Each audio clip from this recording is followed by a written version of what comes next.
السلام عليكم شباب، شلونكم؟ ان شاء الله بخير. طبعا اليوم راح اشرح لكم شلون تقدرون تزودون متابعينكم على الانستغرام باسهل الطرق والطريقة المضمونة واللي راح تستفاد منها. اوعدك بعد ما تكمل من هذا الفيديو راح تزود متابعينك على الانستغرام.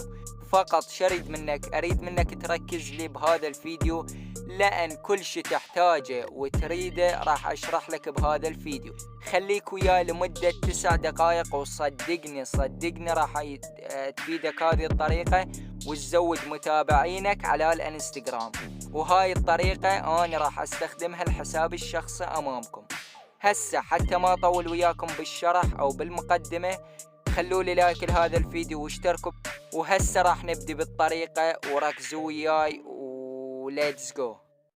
هسه راح اعلمكم شلون تقدرون تسوون حساب وهمي على مود تستخدمون الطريقة وبالتفصيل. طبعا هذا حساب الاصلي اللي راح نزود له متابعين.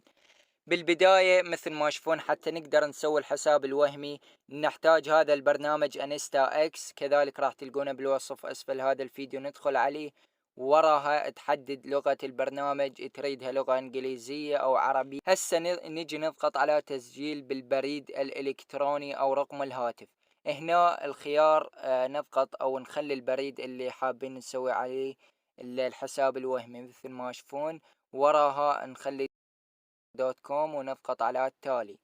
هنا راح يطلب منك انه يجاك رمز او كود على الايميل اللي ضفته، فانت تدخل على تطبيق الجيميل وتختار هذا الكود، تنسخه وتراجعه ببرنامج انستا اكس على مود يتأكد الحساب. هنا يطلب منك انه تحدد اسم للحساب، وكذلك تحدد كلمة المرور. فاحنا نخلي هذا الاسم او كلمة. هنا يطلب منك تحدد مواليد الحساب، مثلا خليه 1993، ماكو أي مشكلة. اضغط على التالي وكمل الخطوات، وراح يسوي لك حساب وهمي وتقدر تستخدمه بهذه الطريقة. طبعا هسه يطلب منك تتحقق من مجموعة من الصور، تضغط آمنوت روبوت، ويطلب منك انه تحدد الصور، مثلا السيارات او القطارات او شوف الصور اللي يطلبها منك. هنا بعد ما تتحقق من الصور راح يفتح لك الحساب، وتقدر تستخدم هذا الحساب تزود متابعينك على طبعا مثل ما تشوفون هسه بعد ما انشئنا الحساب ببرنامج انستا اكس، كذلك راح نرجع على الحساب اللي انشئناه قبل شوية، ونحاول نضيف له صورة شخصية، وكذلك ننشر لنا فد 3 صور على مود ما يتبند الحساب. كذلك اذا حاب تتابع لك كم شخص تابع، ماكو اي مشكلة، على مود تكون يعني شلون تقول شغلتك مضبوطة وبدون اي مشاكل. فراح نتابع لنا فد ثلاث اشخاص، مثل ما تشوفون تابعنا 3 اشخاص. هسه نجي نضغط على تعديل الملف الشخصي، نضغط عليه، وراها على تغيير صورة الملف الشخصي، ونضيف لنا فد صورة للحساب مثل ما قلت لكم على مود ما يتبند الحساب. هسه بعد ما نضيف الصورة راح نضيفها بهذا الشكل للحساب، وراح تتطبق مباشرة. طبعا حبايبي هسه مثل ما تشوفون بعد ما ضفنا صورة للحساب، كذلك نجي نضغط على هذا الخيار الزائد اللي مأشر لكم عليها، وراها راح نختار لنا فد 3 صور كذلك ننشرها بالحساب. مثلا هاي الصورة راح ننشرها بالحساب، ماكو اي مشكلة. تكتب لك فد شي هيج، تضغط على المشاركة، راح يتم نشر هذه الصورة. كذلك بالنسبة لبقية الصور تحاول يعني تنشر لك 3 صور افضل يكون. هسه بعد ما ضفنا صورة للحساب ونشرنا لنا 3 منشورات بالحساب مثل ما تشوفون، هسه ضبط ويانا الحساب وصار بطريقة يعني رسمية. راح نجي نضغط على تعديل الملف الشخصي، وراها شو نسوي؟ كذلك نضيف لنا بايو للحساب. نجي على هذا الخيار ونكتب مثلا انا احب الحياة، هيج اي شيء تعجبك اكتبها. انت لا تحب الممات، هاي هيج ما علي، تريد بكيفك انت شو تريد تضيف ضيف. اضغط على الصح. هاي بعد ما ضفناها، وراها شايفين اليوزر نيم اللي موجود هنا، هذا شو اسوي له؟ راح انسخه بهذا الشكل على مود اقدر يعني اضيفه بالبرنامج اللي يزود متابعين. هسه اضغط على الصح، تمام. هسه مثل ما تشوفون صار عندنا البايو وكذلك الصور والملف الشخصي تعدل عندنا، وتابعنا لنا 3 اشخاص مثل ما تشوفون. هسه شغلتنا مضبوطة. وين ندخل؟ كملنا 50% تقريبا من الخطوات. شايفين هسه هذا الحساب وين موجود؟ الحساب الوهمي موجود بحساب انستا اكس. حسابي الرسمي اللي اريد ازود له متابعين وين موجود؟ بالانستا الاصلي، يعني الموجود على سوق بلاي. مثل ما تشوفون هذا حساب الرسمي اللي راح ازود له المتابعين. ايش نحتاج بعد؟ نحتاج هذا البرنامج انستا اب، راح تلقونه بالوصف اسفل هذا الفيديو. من خلال هذا التطبيق تقدر تزود متابعينك على الانستغرام بطريقة جنونية. تابع وياي الفيديو، خلي لايك قبل لا ابدا بالشرح. هنا فوق تقدر تغير اللغة اذا تريدها انجليش او فارسي، ماكو اي مشكلة، احنا راح نخليه بهذا الشكل. بعد ايش تسوي؟ تضغط على هذا الخيار، شوف هذا الخيار اللي معشر لكم عليه، اضغط عليه. بعد هي على هذا الخيار روش قديم، يعني حساب قديم. انت ما دام سويت حساب وهمي فراح تخليه بهذا البرنامج. مثل ما قلت لكم خلي الحساب الوهمي، لا تخلي حسابك الاصلي. بعدين زود المتابعين لحسابك الاصلي. تمام تمام.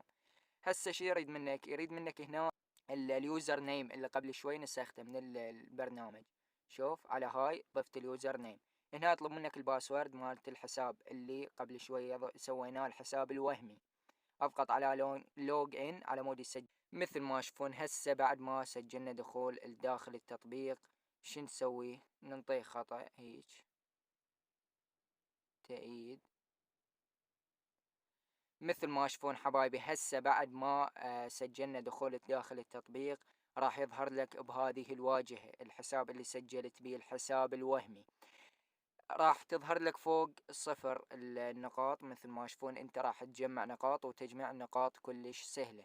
اول شيء اذا تريد يعني تجمع تلقائي او تجمع يدوي، تجمع النقاط يدوي داخل التطبيق، تضغط على هذا الخيار اللي موجود بالوسط. شوف فقط تضغطها مرة واحدة ايش قد زود لك نقطتين. تضغط الناب مرة، تنتظر طبعا 5 ثواني على مود ما ينحضر الحساب مالتك. شوف تنتظر العداد، وبعدين تضغط على الخيار اللي بالوسط على مود تجمع يدوي.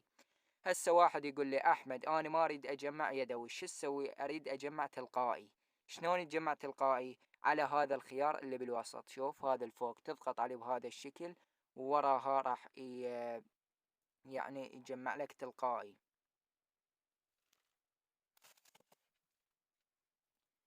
شوف حبايبي هسه بعد ما ضغطنا على الخيار اللي بالوسط جاي يجمع لنا النقاط بشكل تلقائي. مثل ما تشوفون هسه النقاط 13، ورا شوية راح تصير 15، وهكذا مثل ما تشوفون 15 راح تصير 17. هذا يجمع لك بشكل تلقائي. هسه تخليه وتروح، تريد تنام، تريد تشرب شاي، اي شيء تريد تسوي سوي. تيجي على هذا البرنامج راح تلقاه مجمع لك النقاط اللي انت تريدها. طبعا هسه راح اخليه يجمع النقاط، وراح ينحضر الحساب، واشوفكم طريقة تقدرون يعني تجمعون بيها النقاط حتى لو انحضر الحساب من خلال هذا التطبيق. فهسه راح اخليه يجمع النقاط، ومن ينحضر ارجع لكم. طبعا هسه انا جمعت من خلال هذا التطبيق 180 نقطة، والحساب بعد ما انحضر يعني تقدر تجمع فوق 520 نقطة، وبعدين راح ينحضر الحساب. شلون تقدر يعني تستخدم هذا البرنامج من ينحضر الحساب؟ اول شي عندك طريقتين حتى تقدر انه ما تخلي الحساب ينحضر، او يعني شلون تقول تزود بغير حساب. تقدر تزود من ينحضر هذا الحساب، تزود يعني تسوي لك حساب وهمي ثاني وتزود بيه متابعين لحسابك الاساسي. هاي بالنسبة لهاي الخطوة. الخطوة الثانية تقدر هسه احنا مو بخانة الفولو، من ينحضر عندك التجميع مالت النقاط بخانة الفولو هو 520 نقطة تقريبا وينحضر. انت شو تسوي؟ تيجي على قسم اللايك، هذا اللايك اللي مأشر لكم عليه، كذلك تبدي تجمع نقاط بهذا القسم. ينحضر عندك قسم اللايك، هاي بعد ما تصل فوق ال1000 نقطة ترجع على القسم الفولو، كذلك تبدي تجمع النقاط، وهكذا. يعني باختصار ينحضر عندك تجميع النقاط من الفولو، تجمعهم وين؟ تجمعهم من خلال اللايك.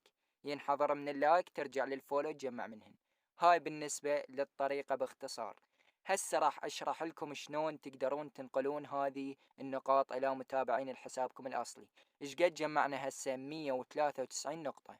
اجي على هذه الثلاث نقاط اللي موجودة فوق بالبرنامج، وراها شو اسوي؟ اضغط على الخيار الثاني، اضغط على سفارش فولور، هذا الخيار الثاني. وطبعا تقدر تزود متابع ايش اسمه لايكات وتعليقات. هسه شغلنا بالمتابعين، اضغط عليه بهذا الشكل راح يفتح لك.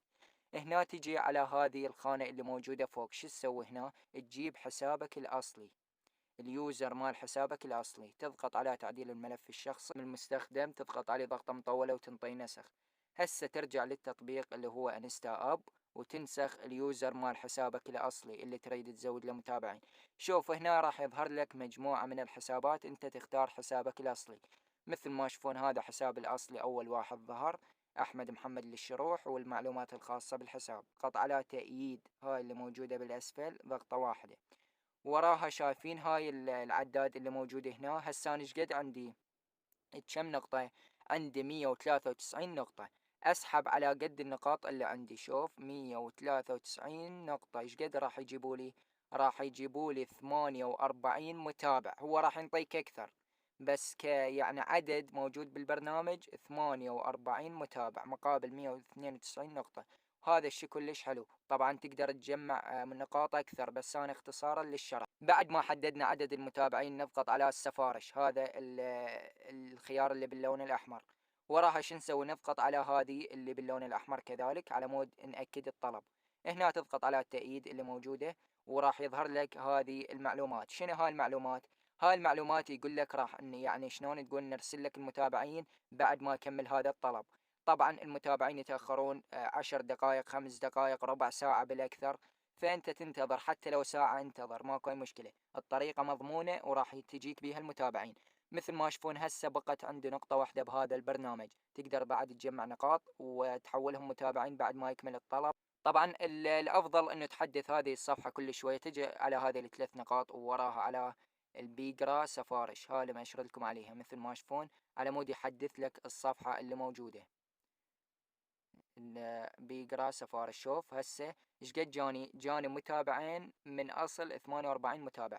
من يصيرون 48 ب 48 شغلتك مضبوطة. فلو نرجع لحساب الانستغرام الاصلي، شوف هسه نخرج ونشوف جوني متابعين او لو نحدث الصفحة. شوف هسه هذا المتابع منذ 49 ثانية، منذ 50 ثانية، يعني شوي شوية جاي يجونا المتابعين. شوفوا، وحسابات يعني حقيقية، مو تقول وهميات يعني من هاي الشغلات. فمثل ما تشوفون هسه جوني 3 متابعين. نحدث الصفحة وراح يجونا كل المتابعين. مثل ما تشوفون هسه جوني 5 متابعين. نتأكد، نرجع للحساب نسوي له تحديث. شوفوا 1 2 3 4 5 6 جاي يجوني كل شوي، جاي يجيني متابع. وهذه الطريقة استخدمتها على حسابي الأصلي على مود تعرفون إن الطريقة مضمونة وما بها أي مشاكل. من خلال هذا الشرح قدرت تزود متابعينك على الانستغرام بطريقة كلش سهلة وحلوة. مثل ما شفتوا شرح كلش سهل واحترافي. أتمنى عجبكم الشرح. البرنامج بالوصف أسفل هذا الفيديو راح تلقونه داخل مقالة. تحملون هذا البرنامج انستا اكس، والبرنامج اللي يعني يزود المتابعين اللي هو انستا اب. اتمنى عجبكم الشرح. اذا ما مشتركين بالقناة اشتركوا بيها وفعلوا جرس الاشعارات. انتظروني بشرح جديدة ان شاء الله. تحياتي لكم، مع السلامة.